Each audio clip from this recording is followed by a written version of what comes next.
We love to talk about the music. Arrow.net, ARROE.net. We are unplugged and totally uncut with Robin Trower. Very well, thank you. How are you doing? Well, I'm very impressed with your new album. I'm telling you, I have listened to it over and over again, and you have really released something here that is going to change a lot of people's lives. Thank you very much. The journey of putting this one together, I mean, did you go into a trance in each piece of music? Because the very second each song starts, it's like, here we go, we're going inside.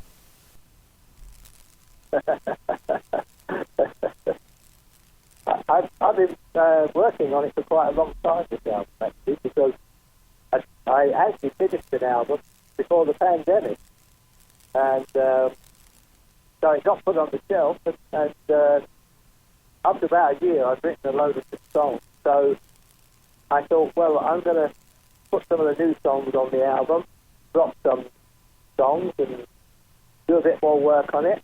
So it has quite a lot of work go into it, definitely. Absolutely, especially when you look at the song "Deadly Kiss." I mean, I love the way that you put that wah-wah inside that guitar. I mean, this song it didn't happen overnight. There's a lot of exploration in this song. That was one that was really fun to do, to be honest, and I think it turned out well. Yeah. When you do explore with the guitar the way that you are, I mean, it's like the guitar has almost disappeared from modern day music, but you make a statement with this album in the way you're saying, no, it needs to be a part of our chapters moving forward.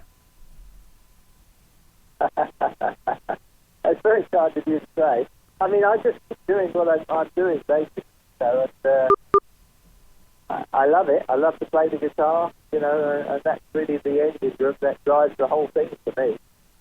One of the things that listeners are going to find out when they check out this album is the fact that you've got a brilliant collaboration between each instrument as well as the vocals. Everything fits together like it was meant to be. Well, I do put a lot of work on the arrangement. I like to work out the bass part, and I like to work out the drum part. Obviously, you've got to have really good players to pull these things off, but, I put a lot of work into those arrangements.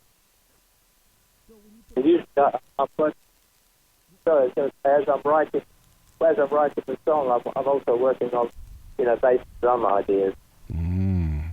So when you put a song like Ball of Fire together, I mean, this song in itself puts me in a place of hot summer days with beer and barbecue. Were you thinking summertime when you put it together? No, not really. I was just thinking I might have a really good sort of rhythm and blues style rock and roll song, I love the fact that you said rhythm and blues because, I mean, in my notes and everything like that, I go bluesy, storytelling, atmospheric. I mean, it really is a journey through your imagination, this entire album.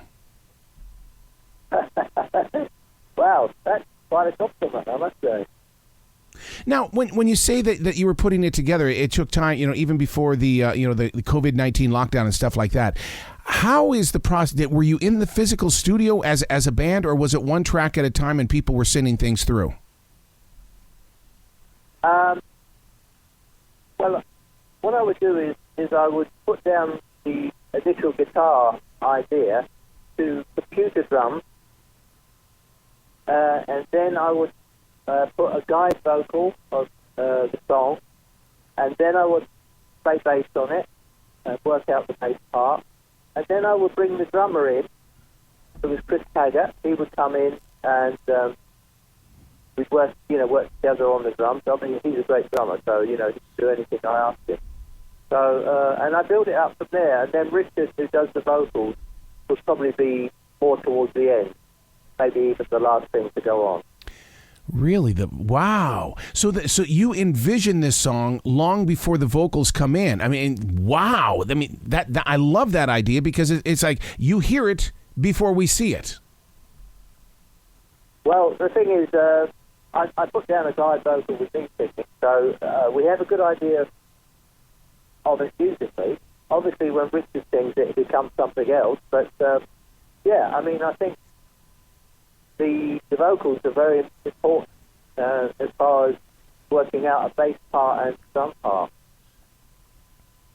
So now, when you use the the computerized drums in the very beginning, when the physical drums come in, I can't imagine what goes through your imagination when you are physically seeing those drums being put into that song.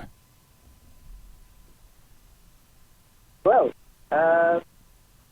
it's quite a bit of experimentation goes on actually when the live drummer comes in, until you really settle on exactly the right thing.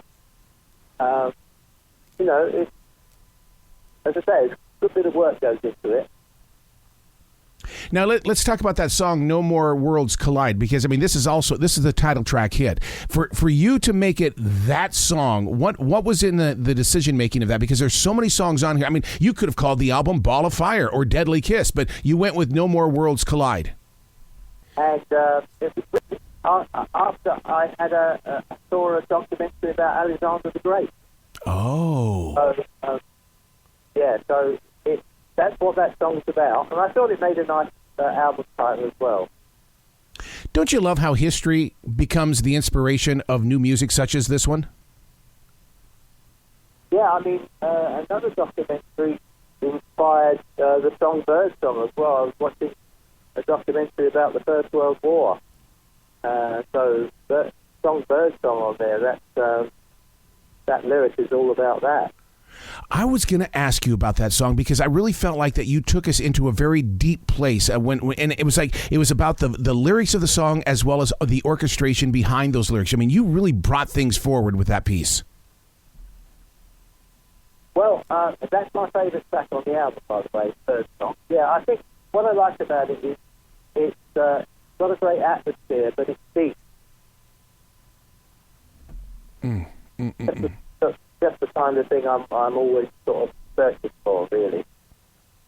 What is it like to release this album now that it's been inside your heart, your imagination? Only a small circle of people have kind of experienced it inside the studio, and now here we are as listeners. We're experiencing your journey. Yeah, I mean, it's wonderful to finally have it out because obviously, I've been working on it, since. Well, it must be nearly 3 years now. Wow. And but not the whole time. Obviously, there's lockdown, and it's been very awkward to get into the studio as well with COVID. So, but it's wonderful to have it out. Classic rock stations have got to be reaching out to you, saying thank you so much for staying true to the roots because you do. You are very authentic with it. Thank you very much indeed. I take that as a great compliment. Now, when you do a song like "Waiting for the Rain to Fall," I mean, this right here represents, so much in our personal lives, and we're all going to get our own interpretation from this song. But this is one of those songs that really does travel within. Yeah, I mean, I love the mood of that song. Yep. And it may be one of the poppiest songs I've ever written, actually, but I really like it, which is unusual for me to write anything quite as poppy as that. Yeah. Are you going to pack these songs up and put them on the road and come over here? I'd love to. I mean, I really did. I really did play live. I really do miss it, but